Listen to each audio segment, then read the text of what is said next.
Conversalo Podcast. Conversalo Podcast. Conversalo Podcast. Pa. Hola, bienvenidos sean todos nuevamente. Estamos en este episodio de Conversalo Podcast y me siento muy emocionado de estar aquí acompañándoles. Mi nombre es Malcolm Mateo, su presidente, y me acompaña. Bueno, hola, yo soy Jeremy Hernández, su vicepresidente, y así es, en el día de hoy trataremos pues un tema un poquito, puede ser controversial, pero importante pues para nosotros que estamos estudiando comunicación y pues la comunicación política, ya que estamos saliendo de un año electoral y también actualmente de forma mundial están pasando varios conflictos como Rusia-Ucrania, Palestina-Israel, pues y pues no está de más pues informarnos. Y yo y Marco no estamos solos acá, tenemos al presidente de la Asociación de Ideas Políticas, Diego Bermúdez, y al estudiante de término pues, de Derecho, pues Francisco Ricardo. Hola chicos, ¿cómo están? Todo bien, mucho gusto, Jeremy y Malcolm, gracias por invitarnos. No, gracias por estar aquí hoy, es un placer, la verdad. Nosotros contentos de que ustedes estén aquí con nosotros, ya que este es un espacio, por supuesto, para escuchar diversos temas y más nosotros que somos estudiantes de comunicación, vamos a hablar de ese tema tan interesante que Claro, es la sí. comunicación política. Y aprovechando que mencioné esto de comunicación política, queremos saber qué es para ustedes este tema. Bueno, en su nivel más básico, la comunicación política es enviar mensajes políticos que sean efectivos, que sean persuasivos para las personas.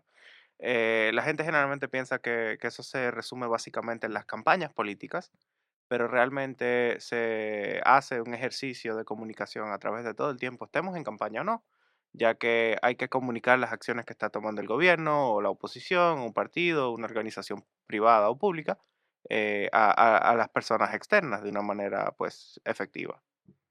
Sí, de mi parte yo te diría que la comunicación política va muy enfocado especialmente a las estrategias que toman los partidos para poder expresar sus valores, pero también para poder representar sus intereses ante circunstancias.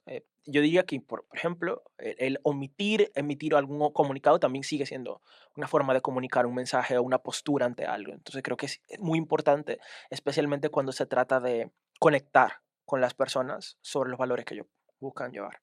Ok, entonces más o menos sería, bueno, recolectando ambas definiciones que ustedes chicos dijeron, pues la comunicación política se basa más en persuadir y además comunicar eh, los valores y pues los ideales que pues transmite el gobierno, ya dependiendo del modelo político que se implementa obviamente en el país.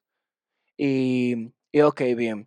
Entonces, ya que sabemos esto, em, con este conflicto que nos está afectando a nosotros como humanidad, tanto en el nivel socioeconómico y también como del lado humano, porque es algo súper horrendo lo que está pasando en Asia, en Israel y Palestina.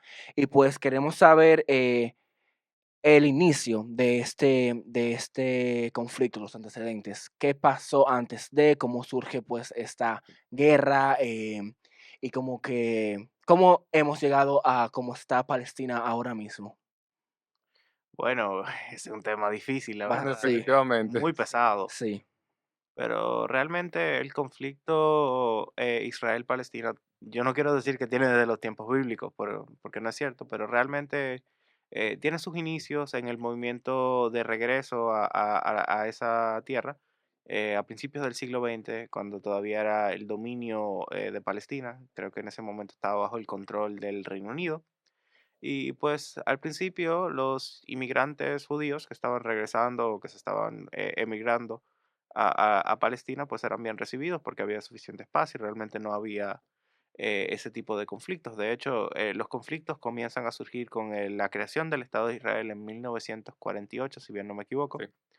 em, cuando también de manera simultánea pues empieza un movimiento de nacionalismo árabe que ve a este Estado judío como un peligro dentro de su área de dominio. En ese momento se estaba viviendo un movimiento muy fuerte de nacionalismo, de anticolonialismo, en lo que ahora es Siria, el Líbano, Egipto. y realmente veían a Israel como un riesgo de seguridad justo en su área de influencia.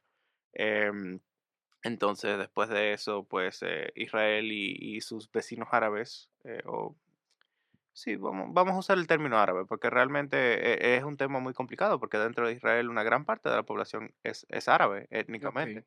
y son ciudadanos de Israel que participan en la vida pública de Israel, que en muchos casos son discriminados, pero son, o sea, son Ujú. israelíes de manera completa, no son palestinos.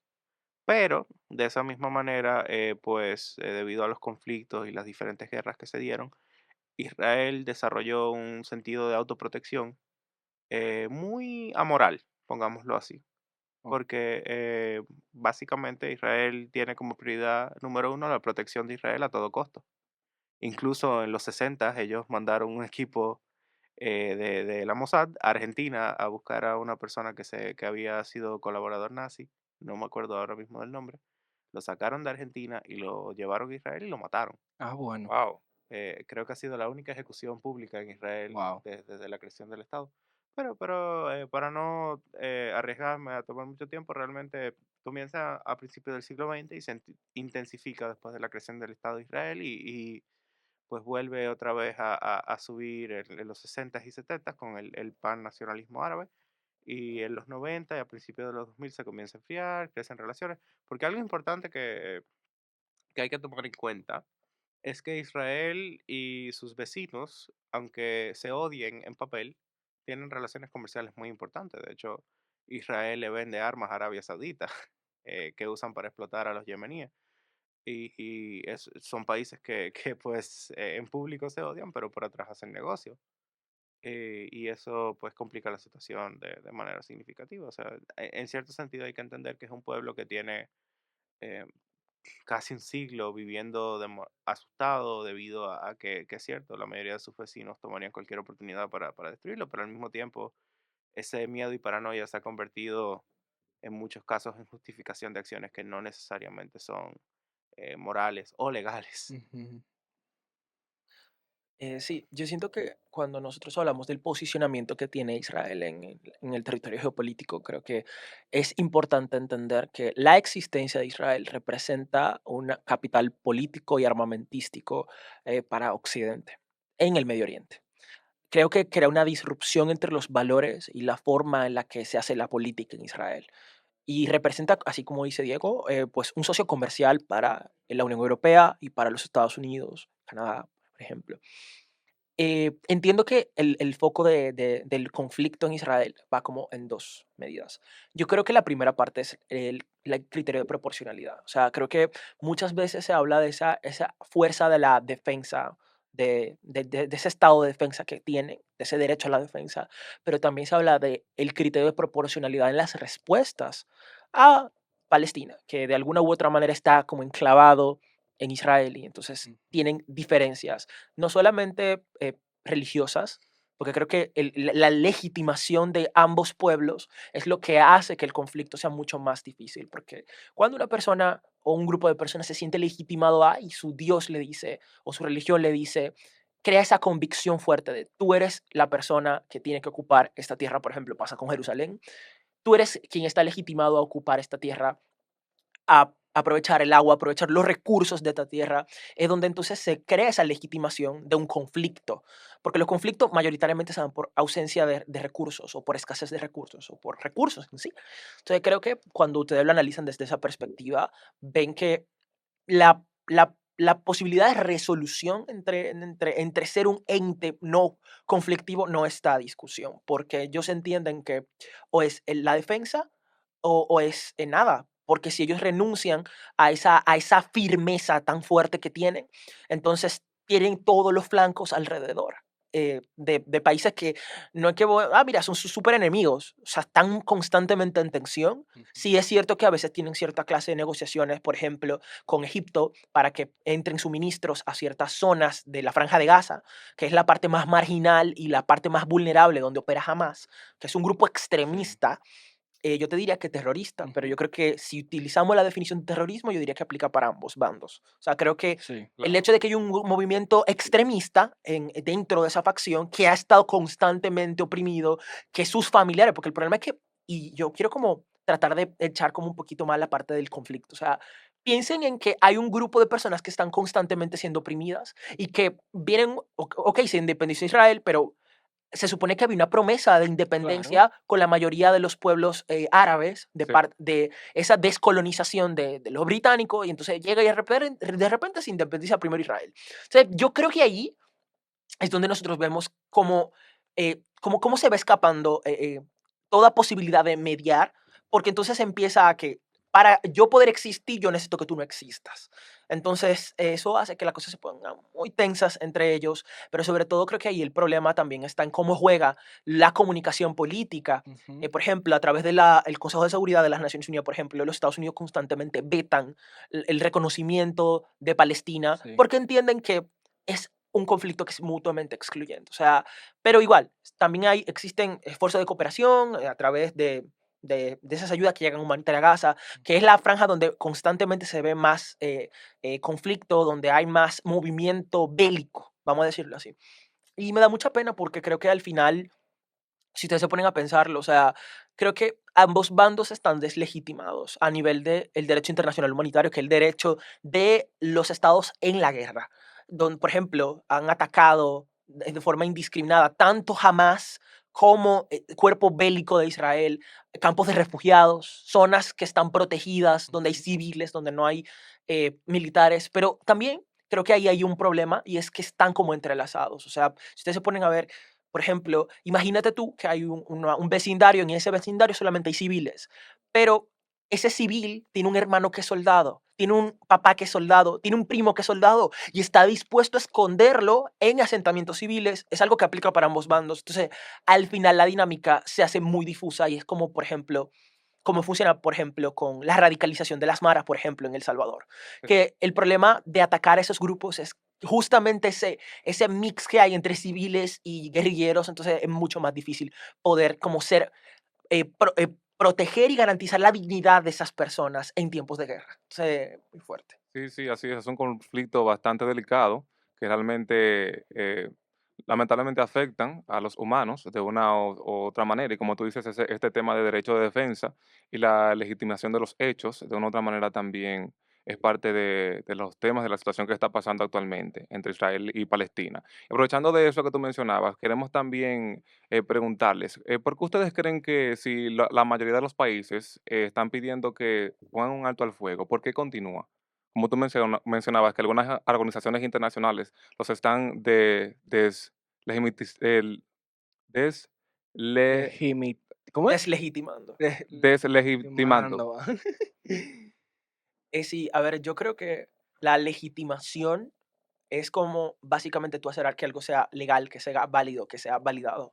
Entonces, yo creo que lo que pasa con la mayoría de esas instituciones o de la mayoría de los países, por ejemplo, que tratamos de mantenernos neutral y pedimos un alto al fuego, es que para nosotros desde nuestra ignorancia, porque yo digo dos cosas. Uno, hay un encuadre sobre cómo funciona Medio Oriente que para nosotros desde Occidente es difuso. O sea, tú explicarle los hábitos religiosos, las costumbres de Medio Oriente a una sociedad occidental es complicado entenderlo porque hay una narrativa que yo te diría que constantemente nos hablan de estas personas que visten burkas, que visten hijabs, o incluso hay personas que llegan a caer en la ignorancia y dicen, mira, todas las personas de Medio Oriente son no Sí, sé, son terroristas, por ejemplo, y eso es algo horrible porque tú estás haciéndole shame a toda una cultura sin tú entender que lo que tú consumes está dosificado, porque hay una postura y hay intereses políticos de por medio. Pero con respecto a la legitimación del alto al fuego, yo siento que es algo que hasta cierto punto es lo que nos gustaría que así es, pudiese a existir, pero el todos. problema es que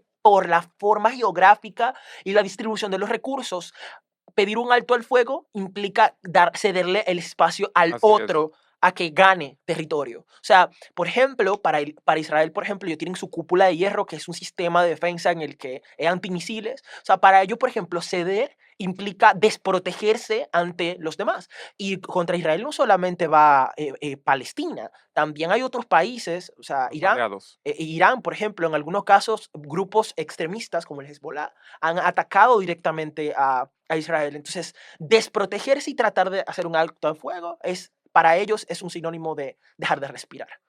Entonces, creo que por eso es que tan problemático el conflicto. Pero yo creo que también algo que tú tienes que tomar en cuenta es que, como mencionó Francisco anteriormente, este es un conflicto que a nivel de Estado de gobierno son dos gobiernos vamos a llamarlos gobiernos, porque jamás al final del día es una autoridad que recolecta impuestos y pues opera servicios de salud y servicios públicos. Es un gobierno, en cierto sentido, aunque no es el gobierno oficial de Palestina, tiene control de facto en la Franja de Gaza. Y un gobierno israelí que es de extrema derecha, que es un primer ministro altamente cuestionado, que tiene juicios abiertos por casos de corrupción, que tiene ministros debajo de él que son pro bueno, pues destruir a todo lo que tenga que ver con Palestina y reemplazarlo con settlements judíos, como se ha hecho en ciertas partes de Cisjordania. Pero volviendo al tema, realmente es un conflicto donde todos tienen todo que perder y nadie tiene nada que ganar. Realmente la mejor solución o el mejor outcome que realmente podemos ver ahora mismo es una vuelta al status quo. Y otra cosa que hay que tomar en cuenta es que Palestina no tiene ningún tipo de aliado. O sea, los palestinos son utilizados como tokens por parte de los otros países árabes para atacar a Israel. Pero al final del día, al momento de ayudar o de apoyar de manera directa a Palestina, nadie lo hace. ¿Por qué? Porque el principal país que tendría un interés, que es Egipto, recibe un generoso paquete de ayuda militar de los Estados Unidos, igual que Israel. eh, y eso pues pone en duda pues el deseo de apoyar al pueblo palestino. Pero entonces realmente, como dije anteriormente, un conflicto todo por perder y nada que ganar y pues eso limita realmente las posibilidades de una paz o de llegar a un alto al fuego. Pero al mismo tiempo, realmente existen precedentes de alto al fuego. Esta no es la primera vez que No, Israel y claro. Palestina entran en conflicto. Definitivamente es el más violento. Sí. Pero hace menos de 20 años, creo que por eso del 2009, hubo otra operación donde entraron a Gaza debido a un ataque de Hamas. Hamas no es de ahora. Hamas es un grupo que tiene mucho tiempo y es un grupo que eh, al igual que muchos grupos terroristas, pues al intentar eliminarlo, pues estás generando más personas que se quieran unir a las filas de ese grupo. Porque al final del día, el que nosotros podemos aquí en Occidente llamar un terrorista o un guerrillero o algo, es el primo, es el hermano, es el papá, es el hermano, el hijo de alguien. Y pues esa persona pues termina uniéndose a la fila debido a un ataque israelí o estadounidense. La verdad que está un poquito fuerte esto, porque, o sea, uno se pone a pensar y dice, cónchale, ¿cómo es posible que por razones, ¿verdad?, hasta de avaricia de los mismos gobiernos, o sea, esta situación, si cesa, pues es un peligro, al final es un peligro para muchas personas. Y como tú dices, Francisco, de un encuadre de esta situación en comunicación, hay una teoría que se llama framing, que Sí, literalmente, un encuadre. ajá, es literalmente un encuadre y es como que los gobiernos utilizan mucho esta teoría para Que tú veas lo que ellos quieren. lo que ellos quieran, lo que quieran que llame la atención. Y es muy fuerte porque también uno se queda a pensar, vamos a decir, si nosotros votamos por un gobierno y este gobierno nos está mintiendo, ¿en quién o en qué podemos creer? Mira, yo te iba a decir algo, Jeremy, y creo que eso también es muy importante y una crítica legítima para mí. Yo como persona, o sea, más allá del conflicto entre Israel y Palestina, yo sí te diría que yo juzgo mucho la parte de la educación en nuestro país, o sea, en general. O sea, yo te diría que eh, para hacer contrapeso a narrativas de ese tipo, que pueden ser amarillistas Ujú. o que pueden hacer como puntos de encuadre. O sea, primero, en los conflictos hay víctimas por los dos bandos. Sí. O sea, la gente siempre se va a ver legitimada a decirle, tú eres el culpable, tú eres el asesino. pero también del otro lado hay personas creyendo que que tú eres el culpable, que el otro es el culpable. Entonces, es como algo mutuamente acusatorio, en el que quien gana es quien cuenta la historia. Entonces, Ujú, yo te diría que, por ejemplo, yo entiendo que para que exista ese contrapeso narrativo, tiene que haber una educación crítica claro, verdaderamente y no simplemente de un currículum desfasado. Entiendo que hay cosas que la necesidad es como el principal, o sea, yo te diría que si hay un componente en los currículums dominicanos, sin independencia de partidos, yo te diría que es la necesidad. Porque todos parten de una ausencia de civismo básico, de desconocimiento de los derechos constitucionales. O sea, una persona promedio, es más, hasta una persona que se gradúa de una universidad, desconoce sustancialmente sus derechos y sus deberes constitucionales. ujú, Entonces, si tú partes de eso, mira, la educación vial, la salud mental, la inteligencia financiera, son cosas que todos deberíamos tener para claro. poder criticar esta clase de temas y entender cómo un conflicto de ese alcance nos impacta a Ujú, nosotros. Pero bueno, sí. Y, y también así se hacen ya los que tú problemas. mencionas eso de la educación, cuando este conflicto pues estalló en octubre, noviembre del año pasado, eh, como Estados Unidos uno es el principal, pues, esta palabra, Aliado. aliado a Socio. Israel, pues obviamente nuestros medios de comunicación comenzaron primero, no, jamás atacó a Israel, tarara, tarara, y demás. Entonces, primero todo el mundo comenzó a apoyar a Israel, como que, oh my Mm, God, esto y que lo otro. Y cualquier persona que se paraba por Palestina o lo botaban del trabajo, hablo de forma internacional, lo botaban del trabajo, lo cancelaban públicamente hasta que en las redes sociales se comenzó a mostrar lo que estaba pasando de verdad y pues más medios comenzaron pues a redactar y tomar un punto más objetivo de la situación. Y ya que yo menciono Estados Unidos, hace no mucho se publicó una noticia que decía que Biden dijo que a Israel no se le podía culpar de crímenes de guerra. Entonces, nosotros queremos saber eh, si de verdad está cometiendo crímenes de guerra, porque es que sabemos que obviamente está Hamas, que es terrorista, pero no hay como que un contraataque tan masivo como Israel lo está haciendo en Palestina, a menos que yo esté equivocado. Entonces, cuéntenos a ver. Yo quiero tomar la iniciativa en esta parte y yo te diría que si tú estudias en la Convención contra Crímenes de Lesa Humanidad, se llama la Convención contra los crímenes, tratos, pena, contra la tortura y crímenes de lesa humanidad, algo así. Pero bueno, el punto con esa convención es que te aborda cuál es la tipificación, por ejemplo, de algo que han ratificado casi todos los países, porque es una norma imperativa, el jus cogens. Eso lo que quiere decir es que hay una jurisdicción universal. Todos los estados que firman esa convención, generalmente casi todos los de las Naciones Unidas, están legitimados a prevenir que existan esa clase de casos y que si ocurren los persigan con la mayor como celeridad posible.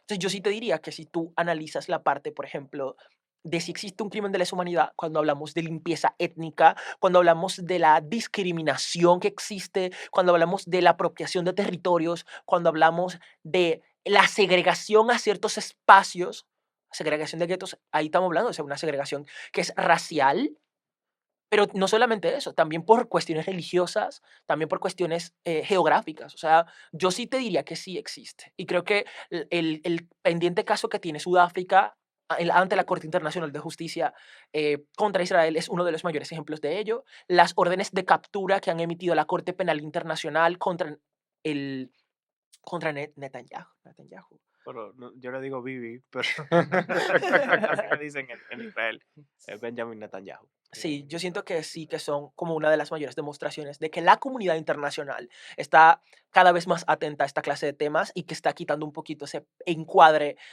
occidental. Miren, por ejemplo, Noruega, España, que reconocieron también recientemente a Palestina como un Estado, que al final no tiene tanto control o tanta protección porque no es considerado todavía como un Estado per se. Sí, y mándame que te interrumpa, pero en Google no dice Palestina, dice Rafa y Gaza y ya. Dice Israel en grande, pero no dice Palestina en Google cuando tú lo buscas en Google Maps. Sí, porque no, o sea, los mismos medios no reconocen a Palestina como un Estado, porque, o sea, Google, ¿de dónde es? Google. No, O pero sea, ahí se ve el control narrativo que existe. Entonces, para nosotros poder ser objetivos, nosotros necesitamos como salir un poco de la esfera y tratar de desmenuzar parte por parte. Sí, sí, definitivamente. Y además, corroborando con lo que tú decías al principio, Jeremy, incluso justamente hoy escuché una noticia que decía que la ONU acusa a Israel de crímenes de guerra, de humanidad contra el país y la situación que está pasando actualmente. Hasta para irse a la guerra hay reglas, hay instrucción. Ujú. Así es, así es. Sí. Bueno, Diego, ¿tú crees que los medios digitales son importantes para conocer la verdad de esta guerra, ya que estamos hablando de esto? Bueno, definitivamente sí. Algo que yo he notado mucho de este conflicto en particular es que a nosotros nos encantan las historias de héroes y villanos. Sí, Sí, definitivamente. Definitivamente. En su momento, Israel fue la víctima y pues jamás fue visto como un grupo terrorista, un el ataque victimario. injustificado, donde murieron más de 1000 personas de manera sumamente cruel. Pero al momento de Israel responder de una manera completamente desproporcional, o sea, con una táctica de tierra quemada, de suficiente, esto se acaba aquí y la manera en que se va a acabar es que vamos a destruir a todo el mundo y los vamos a sacar para poder ya tener paz, eso convierte a Israel Horrible, en el villano. horrible. Y realmente es un conflicto donde los medios digitales permiten ver diferentes puntos de vista un poquito más aterrizados de lo que realmente está pasando en Israel y en Palestina, que no necesariamente pues los medios tradicionales eh, eh, internacionales o pues americanos o europeos o de Oriente Medio muestran debido a que tienen sus narrativas, sus sesgos ideológicos Claro. o, pues eso es como tú decir que Al Jazeera va a tener una historia buena de Israel o que Fox News va a tener una historia crítica de Israel. Así es, así es. Por eso que es bueno siempre no solamente leer una sola noticia, sino analizar las distintas vertientes para uno ir sacando conclusiones que sean las más certeras en momentos de nosotros conocer o investigar sobre un hecho, más esta situación que es bastante delicada, como mencionábamos al principio. Y también lo importante de los medios de comunicación digital es que todo el mundo puede ser portador de la verdad. Y pues yo siento que al uno, por ejemplo, en TikTok hay muchas cosas acerca de Palestina, hay muchas cosas acerca de Palestina. Y nosotros como nos metemos en las redes sociales es para distraernos porque somos humanos y buscamos ocio también de tanta locura pues del día a día. Entonces yo siento que es importante porque también nosotros por las redes sociales podemos reconocer para la gente que de verdad quiera apoyar y como que sabe qué es lo que está pasando, porque hay muchas figuras públicas que, por como mencioné ahorita, como le están quitando trabajo a muchas figuras públicas y le están rompiendo contratos por únicamente apoyar a Palestina, hay otras que no tienen miedo de eso, que sí apoyan y donan bastante dinero. Por ejemplo, hay una cantante, eh, ella se llama Kelani, que ella literalmente desde que comenzó el lío en octubre, ella no se ha callado con eso y ella va a tirar música ahora y toda esa ganancia va a ir para allá, al menos en una parte. Y hay muchas celebridades que están tomando su plataforma como portavoz para al menos reconocer y poder donar la ayuda humanitaria pues a la gente de Palestina que no tiene para dónde coger.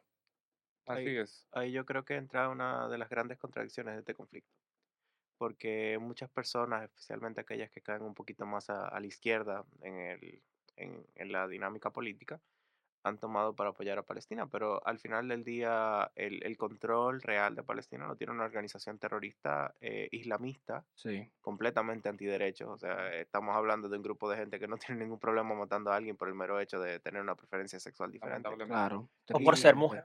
O por ser De mujer. Claro. verdad, es una Coño, locura. hasta por ser de una religión, ni siquiera de una religión, de una, perdón, secta no es la palabra correcta, Es un Denominación. una culto. rama diferente de su Claro que sí. propia religión. Lamentablemente.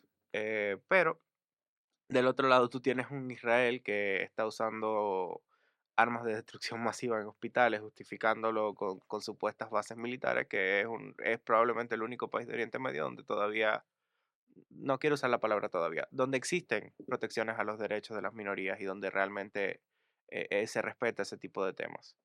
O sea que es un conflicto sumamente contradictorio. Sí, la verdad. Porque también mucha gente piensa, no mira a Hamas, mira a los niños, a la gente que está en los campos de refugiados y no saben por dónde coger. Entonces es un poquito, la verdad, cuando uno se pone a pensar, pues contradictorio. Y ya que tú mencionas eso de pues, este grupo pues que no importa asignar a alguien, independientemente de su estilo de vida, caemos en cuenta que es algo de sentirse humano y como que sentir respeto mínimo por el otro ser humano. Y pues nos lleva pues a la última pregunta de esto, que es como seres humanos, ¿qué ustedes opinan acerca de este conflicto? Y también como nosotros de nuestra posición, porque obviamente nosotros en el Caribe no sabrá Dios si no sabemos nada. Entonces, en nuestra posición, ¿cómo uno puede apoyar y cómo uno puede seguir informándose de la noticia, pues, verídica? Porque hay muchas noticias que son mentiras. Bueno, yo te diría como persona que entiendo que deberíamos tener ciertas reservas. En plan, yo creo que, por ejemplo, piensa cómo se está coaccionando todo un estado o todo el futuro de una generación de niños que ven interrumpida su cotidianidad o que su cotidianidad es esconderse de personas que intentan matarlos. O sea, y que no van a discriminar solamente porque son niños. O sea, yo creo que sí deberían existir ciertas reservas y creo que las disposiciones de las Naciones Unidas no deberían ser simplemente recomendaciones, deberían ser cuestiones dispositivas. O sea, que el alto al fuego podría estar en manos de la comunidad internacional. O sea, creo que si todos se ponen de acuerdo, pues pueden hacer un alto al fuego por los dos bandos.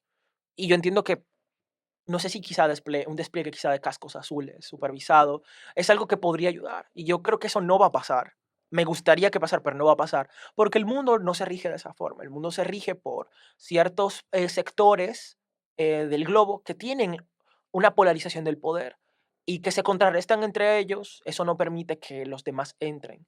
Si todavía sigue existiendo esa paridad estratégica, no creo que sea el caso de Palestina, porque al final creo que se lleva el peor pedazo del pastel, lamentablemente, porque los niños de Israel pueden seguir estudiando, los niños de Palestina probablemente no. Entonces yo sí creo que debería existir esa oportunidad de que haya prórrogas, en plan, que haya cúpulas, que haya búnkers donde empiecen a diseñar no sé, Alternativas. nuevas alternativas para ellos poder protegerse, pero también para poder seguir creciendo como sociedad, porque creo que eso es lo que ellos necesitan, poder seguir avanzando. Yo recomiendo, o sea, yo si quieren informarse, como hay muchos canales muy buenos de YouTube, que hay muchísimos. A mí me gusta mucho uno que se llama El Mapa de Sebas, que va ilustrando cómo gráficamente se ven los conflictos y los explica, es muy chulo. Igual yo siempre recomiendo usar Twitter para estar constantemente, Yo bueno, ahora también, ex, la verdad. sí, porque en un hilo tienes ahí mismo un contrapeso de otra persona que te expresa una opinión contraria y al final yo no creo que hay una verdad objetiva en esto, porque al final en los conflictos alguien gana, alguien pierde. Bueno, no creo que nadie gane honestamente. O sea, cuando tú tienes que ver que como Estado tienes que disponer de vidas de inocentes, de mandar gente joven que podría perfectamente desarrollar la cura para una enfermedad a la guerra, yo entiendo que no hay ninguna forma de que tú puedas decir, yo estoy ganando, cuando no soy capaz de proteger a mis personas, a la gente. Ok. Bueno, Francisco respondió de manera bastante completa.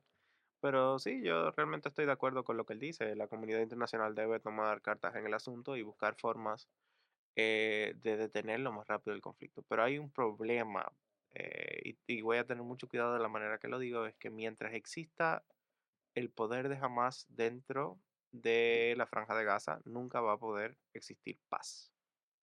Porque al final del día Hamas es un grupo terrorista. En Israel, el gobierno que está ahora va de salida. Es muy probable que en los próximos años veamos al primer ministro Netanyahu preso. Realmente ahora mismo se están viendo protestas en la ciudad de Israel porque la gente está cansada de la guerra. O sea, los israelíes no son monstruos sangrientos, son personas comunes y corrientes que ven de primera mano lo que está pasando en Palestina y pues sienten, o sea, son seres humanos también que tienen empatía. Y pues realmente si eso no se logra obtener una salida pacífica, que haya elecciones democráticas dentro de Palestina o una integración de Palestina dentro de Israel, que ese es un caso incluso Ujú. menos probable, donde los palestinos pues formen parte del conjunto de Israel y tengan pleno acceso a democracia y a derechos. No lo veo muy probable, pero eh, realmente no se va a poder obtener paz hasta que eso ocurra. Y realmente, pues, eso es un objetivo que yo veo bastante distante, pero que creo que es en el mejor interés tanto de Israel que como de la comunidad internacional y de los otros países de Oriente Medio. La otra cosa que sí yo creo que va a ocurrir es que si ustedes se han dado cuenta, muchos de los países que rodean a Israel, aunque se han quejado y han mandado cartas de manera agresiva, no han tomado acción militar, porque algo que se ha mencionado muy poco en esta conversación es el hecho de que Israel es un aliado incómodo de sus vecinos contra una amenaza mayor, que es Irán. Entonces creo que la paz va a venir a través de Irán. Bueno, la verdad, eh, yo creo que si algo lo voy a tratar de decir de la manera más objetiva posible. Qué Eh, difícil. bueno, para mí como que este conflicto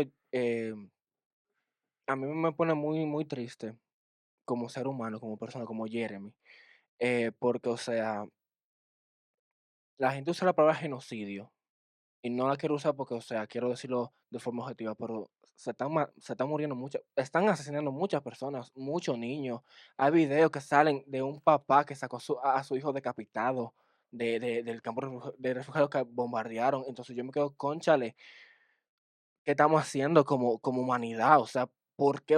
Y entonces, obviamente, ¿por qué? Sobrepasa muchas cosas, por todo la política y de tu acuerdo y de el comercio y todo eso. Por ello, cónchale, son gente inocente, son niños que quieren estudiar, son papás que quieren darle lo mejor a sus hijos. Entonces, hay una lista de todos los niños fallecidos, desde la edad de 0 hasta 17. En 0 años nada más hay como 1.500 niños. Entonces, yo me quedo, cónchale, ¿por qué? ¿Cuál es? O sea, el motivo, obviamente sí, pero tú te quedas como de, cónchale, son mucha gente que se está muriendo, que están matando, y es algo muy delicado.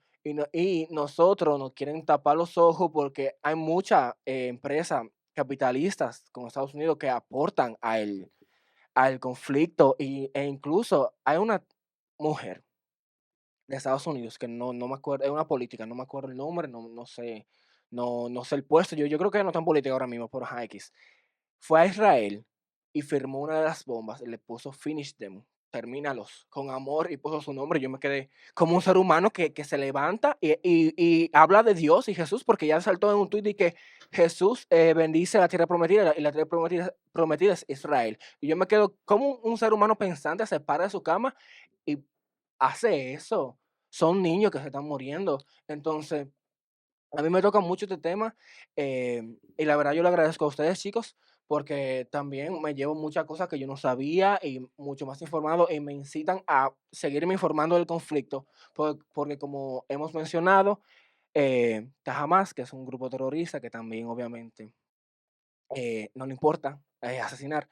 Y yo siento que como que nosotros como ser humano tenemos que estar pendientes, aunque no tenga que ver con nosotros, entre comillas, pero obviamente nos afecta en un nivel político, socioeconómico y demás, al igual que la guerra Rusia y Ucrania, que nos afecta de una manera que uno ni cuenta se da.